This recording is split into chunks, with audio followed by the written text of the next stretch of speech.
Shalom and good evening, everyone. I'm Amir and I'm live from Connect here in Galilee, next to the Jezreel Valley, where we hear non-stop takeoffs and landings of F-16s as Israel's battle, mostly in the north, is intensifying.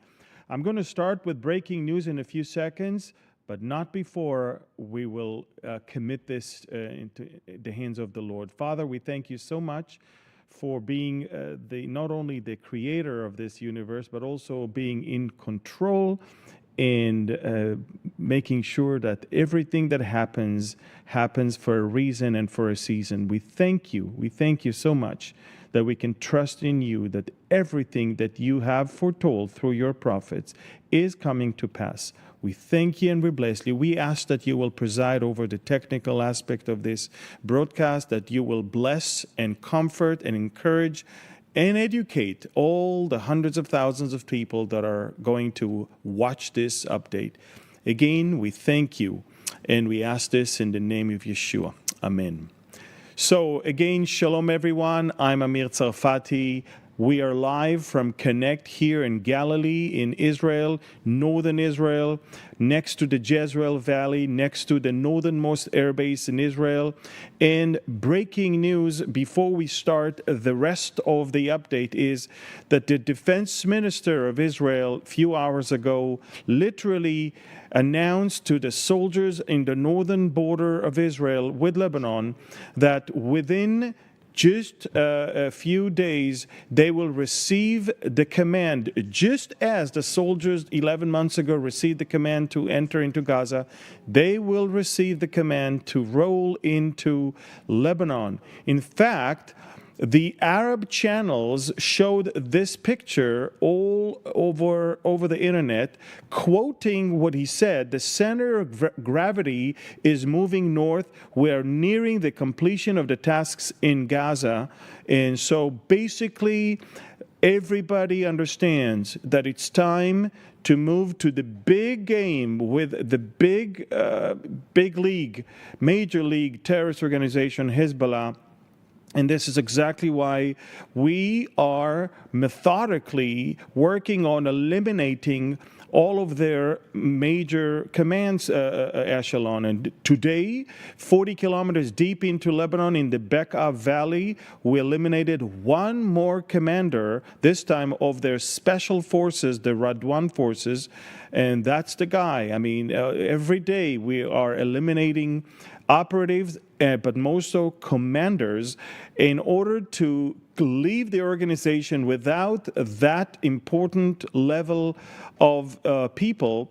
And we're not only doing that, we're attacking launchers, we're attacking storage places for rockets, and as you will hear throughout this update, we even attack places that belong to Hezbollah or operated by Hezbollah, not in Lebanon. In this case, in Syria. We'll talk about it in a few seconds. So basically, Israel is getting ready. And how do you know that we're getting ready? The commander of the Central Command of American Military, the CENTCOM, General Kurilla, came to visit Israel yesterday. He met with Lieutenant General Herzi Halevi, our Chief of Staff. He met with all of our generals. And the reason why the U.S. military is so involved is because we want to make sure that while we are doing what we're about to do obviously in Lebanon, we are also going to have enough intelligence and enough protection from any potential threat that might come from Iran, Iraq, or even Syria. So, ladies and gentlemen, it's heating up. It is definitely a matter of days, and we are talking about the next and the most important major front that Israel has to deal with in order to bring this war to an end. So this is it. These are the breaking news. And the different subjects that we have to deal with today in our Mideast updates are right there below on the screen, as you can clearly see right now. You will see the first one is there is a new front. After all the fronts that we have with Gaza and West Bank, North, East, we have a new front, and we'll talk about that in a few seconds.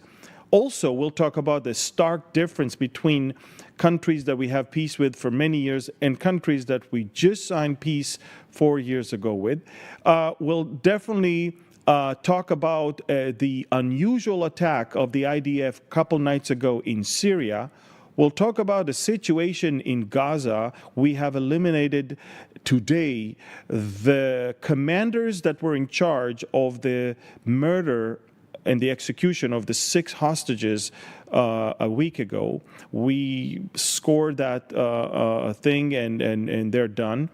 And we will also talk to you, ladies and gentlemen, about the protests in Israel after we found the hostages and what's going on in this country. A lot of people are fed by the Medianites, I call them, the media that is trying to obviously attack the government and show a completely different picture. And we'll even give you some interesting information that was quoted by other international sources that will tell you that literally there is no one to talk to and there's nothing to talk about when it comes to Hamas. We will also talk to you about the anticipation to the U.S. elections. Of course, we are hours before the debate between Donald Trump and Kamala Harris, and I will give you my final words that you may want to hear about what I see the end of the war is going to look like and what I predict based on the Word of God is going to happen here in the Middle East. So let's start with the first one. There's a new front, ladies and gentlemen. First of all, a few weeks ago, on one of our Mideast updates, we showed you the map that basically described the Iranian efforts to destabilize the area through the Hashemite kingdom of Jordan. We showed you, as you can see right now on the map, you can clearly see the route that goes from Iran all the way, take a look at this, from Iran into Iraq, from there into Syria. And I'm talking about weapons and ammunition, all the way to the Hashemite kingdom of Jordan. And from there it splits. Some of the weapons stays in Jordan to destabilize that area and arm them, and some is smuggled into the West Bank to arm the Palestinians. So that is exactly what we are witnessing right now. A couple days ago, there was a horrific terror attack in the Allenby border crossing between the side of Israel and in Jericho, near Jericho, and the Jordanian side. In my military service, I used to command that part of the West Bank on the civilian side, which means I was part of the people that took care of the cargo depot and all the transition of population from Jordan into the West Bank, into Judea and Samaria and on. So I know this place very, very well. And during my time in 1993-94, Israel transitioned the Allenby crossing from being under military control and operated by the military to the Israeli Airports Authority because it became a civilian place. That's why it started hiring civilians. And of course, what happened is that one of the truck drivers that are bringing goods from Jordan into the West Bank, they have to be inspected in the Allenby Bridge by civilians in the cargo depot. He pulled a gun that he smuggled and he shot and executed 3 of the civilians. That's the driver, by the way, after he was shot by the Israeli military once we captured him. But that was too late. He already killed 3 Israeli civilians that were there. And by the way, make no mistake, most of the trucks that are crossing the Allenby Bridge in the last 10 months are basically humanitarian aid to the Palestinians. So not only that they are killing us every day elsewhere, they are even killing the people that are in charge of the humanitarian aid that's supposed to help them. Unbelievable. And so we're talking about a killing that is now opening a new front. I mean, we thought so far that our front on the east is the West Bank. And further beyond it, we're talking about Iraq, we're talking about Iran. But the Hashemite kingdom of Jordan is now officially added, and now Jordanians are part of the equation. And now we have to worry about that. Now, that's not the only thing we worry about. There are arms smugglings from Jordan. We actually thwarted a couple days ago. 72 pistols were found by the Israeli police, and we thwarted that smuggling attempt. In fact, if you follow me on Telegram, even today, we have more weapons that they tried to smuggle, and we thwarted that as well. Almost every day, Iran, look at this, Iran is trying to arm to their teeth the terrorist organizations in Judea and Samaria. But of course, some of it goes to civilians and terrorists within Jordan with the hope that they'll be able somehow to infiltrate into Israel and use it against Israeli civilians and Israeli military forces. The attempt of Iran to destabilize things from the east is the reason why the Israeli Minister of Defense, Israel Katz, tweeted the following thing yesterday following that event. He says the Iranian terror octopus is working to establish an eastern terror front against Israel and moderate states in the region. That's the octopus that we need to put an end to. And he showed Khamenei. And what he said the West Bank will surely be armed just like Gaza. They understand that Hamas is being obliterated, being destroyed in Gaza, and they want now the West Bank to burn. And in order to do that, they supply them with weapons and ammunition. And this is exactly what we deal with. Israel, over the last few days, also thwarted several terror attacks by stopping terrorists on their way to do those things as well. So another front, but that's in addition to the regular fronts, such as the one from the north. And as you can see yesterday, a Hezbollah drone flew and hit a residential building in the coastal city of Nahariya, not too far from the Lebanese border. So we're definitely talking about active fronts in the north, active front in Gaza, active front in the West Bank. We're hitting in Syria, Iraq, and Yemen. But of course, there is a new one, as you can see, and that is, of course, now Jordan. Now, it's interesting because Jordan has peace with Israel. You would expect the Jordanians to at least not be happy when Israelis are butchered. Take a look at how the Jordanians responded when they heard of the murder of the 3 Israeli civilians in the Allenby Bridge. They literally started distributing sweets and baklavas and kanafe and other things to the bypassers, and they couldn't stop. They can't control it. And even at night, fireworks, chanting death to the Jews, and waving with the Palestinian flags. That's what we get from a country we have peace with for the last 30 years.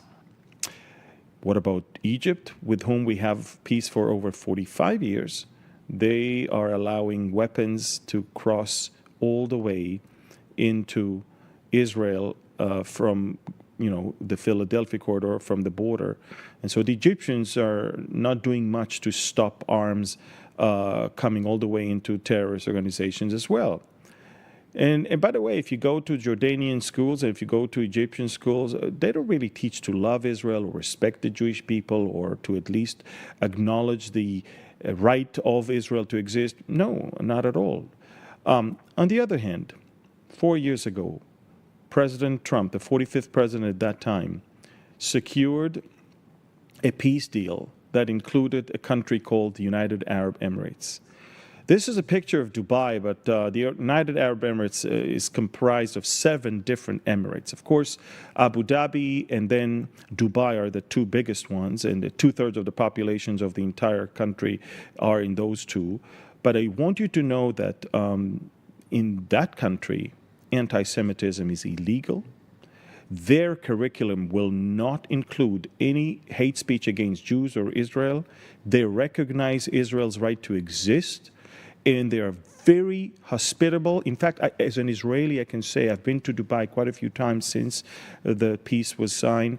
I feel safer in Dubai, which is an Arab Muslim country, safer there than I feel in some European countries and even in some parts of the United States of America. That how much there is a difference between a country that is not out there full of hatred and anti-Semitism and others that may have long peace with us, but they hate our guts. It's quite interesting.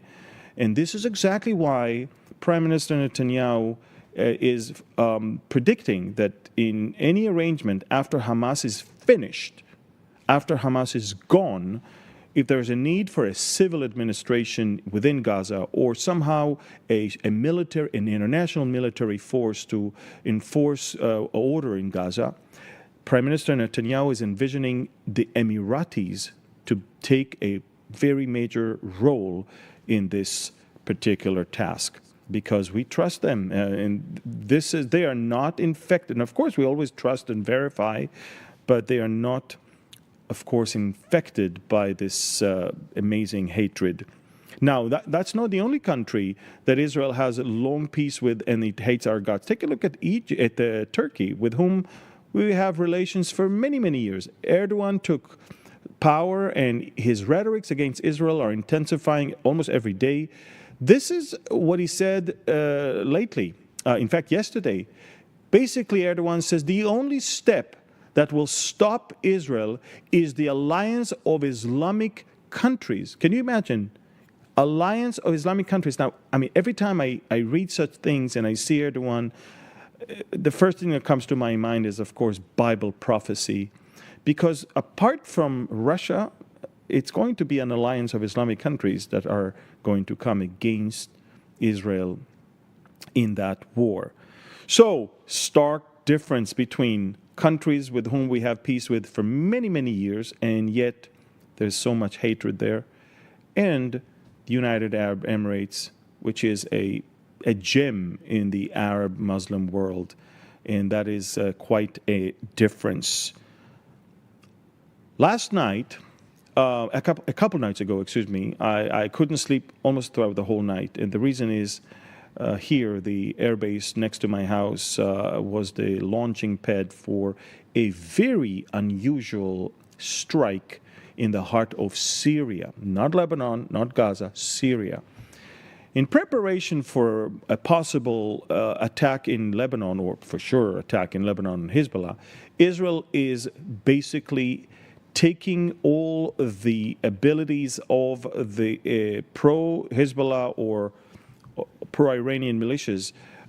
We're basically eliminating them. And one of the major places that we attacked during that night, and we're talking about 5 different waves of strikes. I mean, it was all night long. It was phenomenal. We attacked a research center in Masyaf next to the city of Hama in Syria. And what happened there, I mean, that's not the first time we attacked there. We attacked there a few months ago. We attacked there several years ago as well.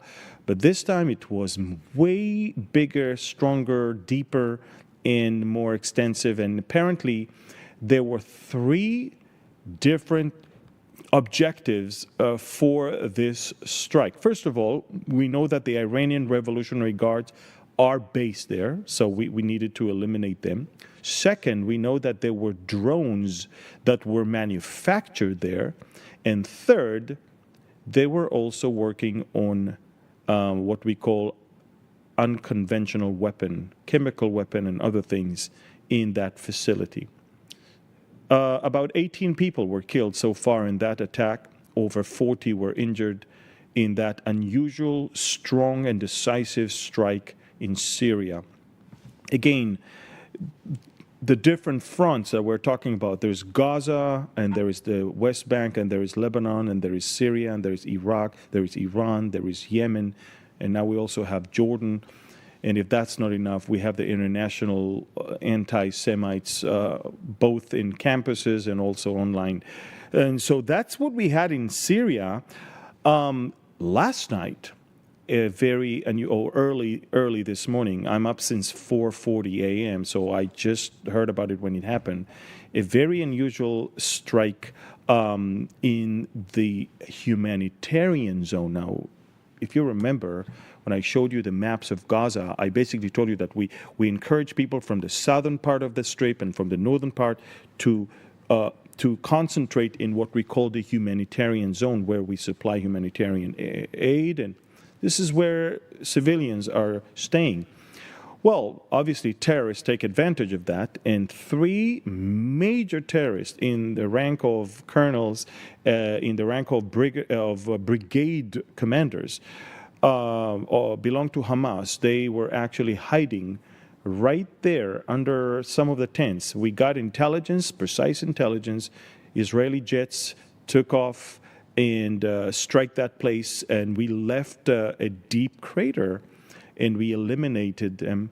And of course, the first thing that comes out when something like that happens is Hamas immediately start shouting, massacre, massacre, massacre. And they will immediately come up with fantastic numbers, such as 40 people got killed. But then when they have to supply names, they come up with 12. And it's interesting because take a look at the BBC and how they report things. The BBC says, Hamas says Israeli strikes kill 40 in Gaza safe zone. Now, if I was the BBC, I would be very careful. Just the other day, the Sunday Telegraph in Britain basically published that the BBC has breached rules 1,500 times over the Gaza war. And when I say breach rules, when you read the fine letters, it's not just breached rules, it's being biased against Israel and taking the side of Hamas.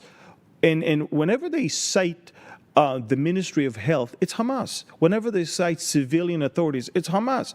They're basically listening and hearing the words of a terrorist organization that just committed a genocidal massacre, and they're taking them over the words of military that can prove everything that happened there. So quite an interesting thing to hear from there. Now, as I said, just about an hour ago, Israel released information that over the last 24 hours, we also eliminated in Rafah the battalion commander and his 2 deputies that were in charge of the massacre, of the killing of the 6 hostages. So take a look at what's left from the list, the hit list of Hamas.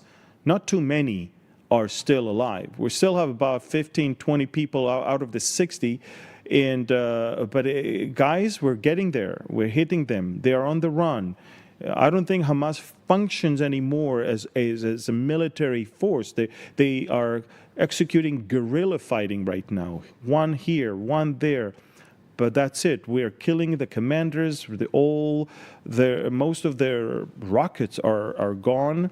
And we are at the final stage of eliminating most of Hamas capabilities.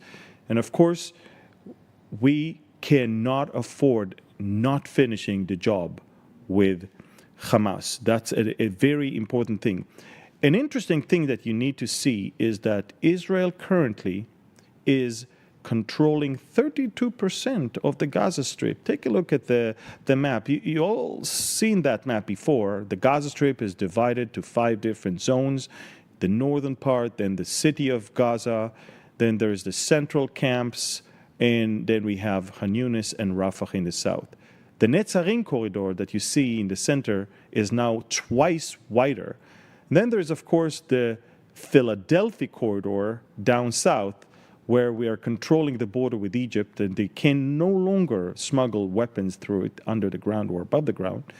And of course, as you can see in the other map that we have, where you see the perimeter, security perimeter that is 1 kilometer deep, and you add the territory of Philadelphia and the Netzarim corridor, which is now much thicker, as you can see, 32% of the territory of the Gaza Strip is completely controlled by the IDF. And what we do, we are raiding into areas where we know there's terrorist activity to eliminate them and destroy, and of course destroy the weapons as well as the terrorists themselves. So we're definitely on the winning side, and we're crushing Hamas. It's no longer an existential threat there. Israel is getting ready, is gearing up to move everything, most of the military force, up to the north and to engage into the most important part of this war. We have to push Hezbollah north, and we have to take from them their enormous capability of 150,000 rockets and thousands of drones, some of them, if you follow me on Telegram, as you can clearly see on the very top here in the QR code, I just posted an hour ago drones that infiltrated into northern Israel. They have so many of them, and we need to destroy them. We need to destroy them. So we are systematically destroying their leadership as well as their capabilities, but there's so much work to do. And when we are going to roll our tanks in and our infantry into their territory, we're going to find so many tunnels, so many weapons. It's going to be bad, we know that, but we have to do it. Otherwise, we will never be able to get 82,000 Israelis back to their homes in northern Israel. We're going to come now to what's going on in Israel right now, which is a very tough thing for me to talk about, but I guess I have to.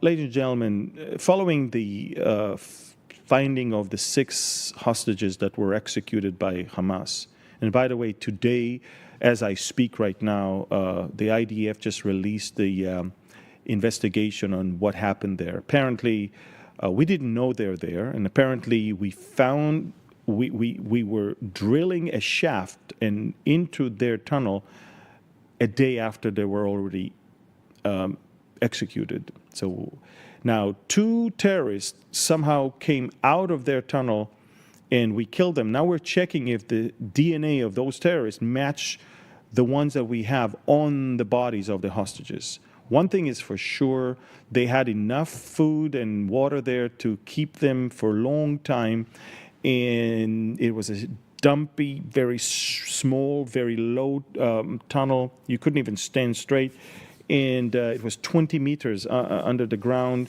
about 60 feet underground, and hard to breathe. And what we know is that it was a connecting tunnel between 2 big ones. So they were moving them between 2 major tunnels that had some steel doors in between them. Terrible way to keep them, and of course, terrible way to kill them. And at least we settled the score. We settled the account today, and the top commander of the unit that killed them in Rafah was eliminated together with his 2 deputies today. So that's a good thing. Now, following the finding of those hostages, a lot of Israelis took to the streets. They were very angry, frustrated. And the reason is the Israeli media, biased media, full of poison, full of lies and deception, kept pumping to the Israeli public that Hamas wants a deal, and it's Israel, it's the prime minister that doesn't want a deal. So you can imagine, when a civilian sees that 6 hostages were cold-bloodedly executed, and it's his prime minister that doesn't want a deal, obviously is getting angry. And people took to the streets, and they were very angry. But what the media failed to tell them, and what the international media did not fail to say, is that Hamas never even had a deal. He never wanted a deal. Hamas' strategy is to have no deal, but to pretend that they have a deal. 2 very brave media outlets decided to take classified documents that they found on computers of Hamas. One of them is the Jewish Chronicle, based in the UK, and they said that Sinwar's secret plan was actually to smuggle the hostages to Iran, underneath the Philadelphia corridor into Sinai, from there to Iran. So basically, he never really wanted to release them, but he wanted to take them with him as what I call insurance policy. But the major outlet that actually spilled out the truth was the German, very, very popular newspaper, Bild. And let me show you the 6 different points that the German newspaper was able to extract from the documents that were found. So I'm going to read to you right now all the 6 points that were cited in the German newspaper Bild. Okay, so here it is. Let me see the 6 points so I can read it to you. And again, this is a very popular newspaper, and there you go. So first of all, as I said, this newspaper is very, very popular. They uncovered a document from Hamas leaders Yahya Sinwar detailing the manipulative ceasefire strategy. The first thing they found is that Sinwar says, blame Israel. Hamas plans to make Israel appear responsible for failed negotiations, suggesting that they rejected U.S.-backed deals. Now, I'll stop there for a second. Let's stop there for a second. Israel never said no. And the U.S. can attest that we never said no. But the media in Israel is telling the people that we are the reason for the problem, exactly as Sinwar wants. Let's move to point number 2 that was uncovered by that newspaper. Preserve military power. The aim is to keep their military strong to drain Israel politically and militarily. You understand that Hamas is not even thinking about giving up, about surrendering. They want to preserve their power, which is exactly what Israel cannot afford to have. Number 3, use hostages for pressure. Hostage videos will be used to put psychological pressure on Israeli families and the government. That's exactly what they do, and it works. Ladies and gentlemen, the media in Israel is pumping those videos and making the Israeli public angry and putting pressure on the government. Again, every one of these points are stupidly being embraced by the media and by some what I call useful idiots. Number 4, let's read.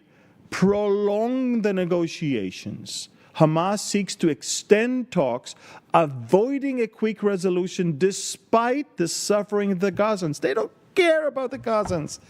In the documents that we found, we realized that not a single thing was written about taking care of Gazan civilians, stopping the war, making sure that the Gazans will have their needs met. No. In fact, prolong the suffering so it somehow will cause a way to attack Israel and a way for Israel to look bad in the media. And of course, another point is make sure that in any arrangement, Arab forces will be in Gaza and around as a buffer. They propose placing Arab forces such as Qatari and others that are on their side along Israel's borders to buy time and regroup for future conflicts. Make no mistake, Hamas says we'll do another October 7th and another October 7th. And if that's not enough, Hamas raised the price when they see that the pressure mounts and there's a lot of demonstrations and the media is pumping that Netanyahu is in charge. Now they raise the price. You see, every demonstration caused Hamas to raise the price. And Hamas is now demanding the release of 100 convicted terrorists to stall negotiations. They understand that there's a point where Israel cannot. So based on these tactics, we can see that Hamas is focused on manipulation and delaying reaching any agreement. And that's why I'm so sad. When I'm describing everything that is going on in Israel, there is so much deception and manipulation, mostly done by the criminal media that I call them the Medianites. And it's very, very sad. The military, the field commanders and the soldiers are super brave, and they want victory, and they understand there is no way we can ever allow Hamas to survive. But unfortunately, the top command of our military is completely out of sync with what's going on, is completely into complete surrendering, and wants a deal at any cost because they want an end to this war. And I want to tell you something. They used to have their way for many, many years.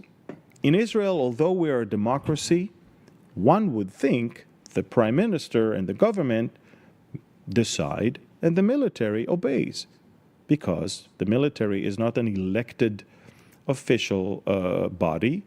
They need to obviously obey the commands of the elected body. Not in Israel. In Israel, the military is so strong and so powerful that many times it's the tail that wagged the dog and not the other way. And that's exactly what happened in the events that led to October 7th. They didn't think much of the government. They didn't want to collaborate with the government. They decided what to say and what not to say to the government. That's why they didn't even bother to wake up the prime minister before the attack, although they knew something is cooking. Ladies and gentlemen, Netanyahu said, enough is enough. I am not buying everything you say. Now, from now on, the government will rule, and we are not going to cave in to any demands, even if it comes from generals in the top command of our military. And that is exactly what we have now. So the media, the woke, progressive media, will continue to always blame the prime minister for something that they know is not true. And they know that Hamas never, ever offered a deal, never wanted a deal, and it's always been Hamas that said no to a U.S. brokered deal that was on the table, not Israel. And it has to be said. In a few hours, President Trump and Vice President Kamala Harris are going to have their first debate. And it's very, very interesting because there's a great anticipation in Israel to what's going on. Nate Silver, the actually very, very liberal pollster, just released these numbers early this morning. As you can clearly see, ever since the race began, Trump is now leading at the highest number, of course. Now, much of what's going to happen is based on how Kamala Harris is going to do in this debate. But I want to tell you something, folks. As far as Israel is concerned, I'm an Israeli. I don't vote for American in American elections. But as far as we're concerned, we know that the identity of the person in the Oval Office will determine if we can move on with finally striking Hezbollah and maybe even Iran and put an end to it. And not only that, if it's the right person in the Oval Office, we might even have another peace deal or normalization deal in the Middle East, and this time with the Saudis, that they can't wait to have it. They just need the right president to back up his words with actions, just like he did when it comes to the UAE and Bahrain, Morocco, and Sudan. So we have to understand, it might be a debate for the Americans, and it might, be important to Americans, but here in Israel, many people will be up at 3 a.m. I mean, right now it's 8:45. We're close to 9 p.m. 6 hours from now, and many Israelis will have their TV open and they'll watch this debate, because for us, the identity of the person in the White House matters as well. I mean, this war could have ended long ago if we had someone else sitting in the White House who is allowing us to do what we need to do and not tying our hands behind our back. And I will conclude with final words. I want you to know, folks, that there's a lot of pessimistic people. There's a lot of people who are angry or maybe frustrated. Some of the people in Israel are even a bit depressed. I mean, we're entering the 12th month of this war. It's almost a year. This is the second longest war we had in our history. It's only second to the War of Independence. We're not used to long wars. I mean, 6 days here, 2 months here, that's it. But it is long. We have a lot of casualties. A lot of people are wounded. We have trauma. A lot of people are traumatized from stuff that is going on here. But I want you to know, folks, biblically, I can tell you we're going to win. Biblically, Israel has to be strong, safe, secure, and prosperous for the next and the big war known as Gog, from the land of Magog, from Ezekiel 38. For that war, Israel has to be strong. At this point, maybe you hear the rhetorics of Iran and the rhetorics of Turkey, but neither one of these countries wants a war with Israel at this point, each for his own reasons. At this point, Russia is embarrassed by Ukrainian drones hitting Moscow. Moscow's airports were shut down last night because of drones attacks. The U.S.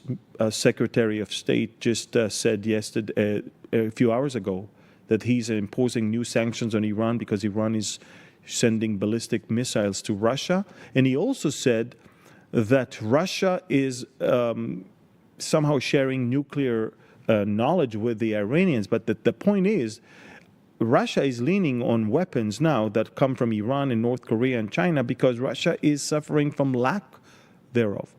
So my point is, Russia is with too many problems, Turkey is with too many problems, and Iran is with too many problems. I don't think they can afford another war right now. And therefore, I can conclude that Hezbollah has to be destroyed or at least crippled. Hamas is being destroyed right now. Israel will be on the victorious side. There will be another peace treaty because at least according to that war, we know from the account in Ezekiel that Sheba and Dedan, which is Saudi Arabia, will protest those that the attack on Israel. They'll be on our side. And Israel, again, will be very safe, very secure, and very prosperous. The Israeli birth rate, unlike Europe, unlike America, unlike most parts of the world, is positive. The average family have 3 kids and more, whereas elsewhere it's all on a decline. That means that there's more power to work. The economy is continuing to grow.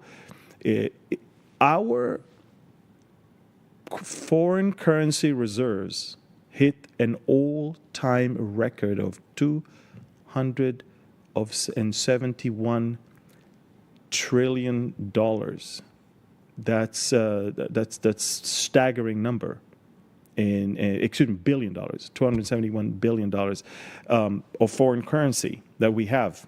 These are surpluses. More than the UK, I mean, more than Turkey, more than many countries around the world. We are a wealthy country, strong country, but the secret is double. The secret is we have a great nation with the resolve because we are here for a reason. We didn't bring ourselves here, someone else did.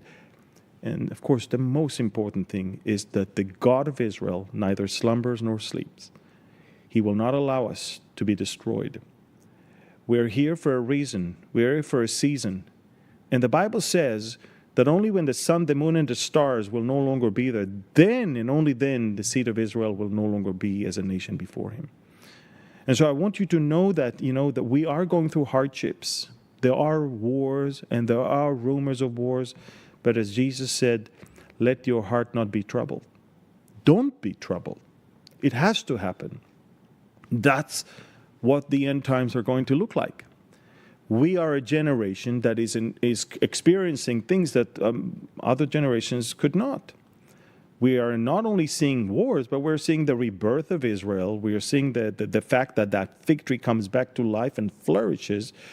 We're watching the alliance of Ezekiel's coalition. We're watching Jerusalem back in our hand. We are seeing stuff that for 2,000 years nobody could see. We are a generation that is watching events that it took hundreds, if not thousands of years for them to come to fruition. So it's unbelievable. So let's not be depressed. Let's not be confused. Let's not be angry and frustrated. Let's remember, He who promised is faithful. That's important to remember. Allow me to conclude today. And I want, please share this message. Share, press the share button. Not only that I ask you to follow me on Telegram for news all day long, but also this is an important message. And if you can just push or press on the share button, that will, I think, encourage many, many people. Let me conclude with the Aaronic blessing. All right. Yevarechecha Adonai v'yishmerecha.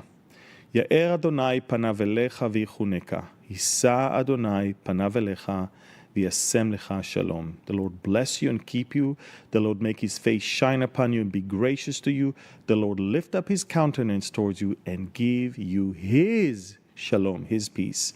B'Shem Yeshua. Amen. Thank you. God bless you. And shalom from Galilee, Israel.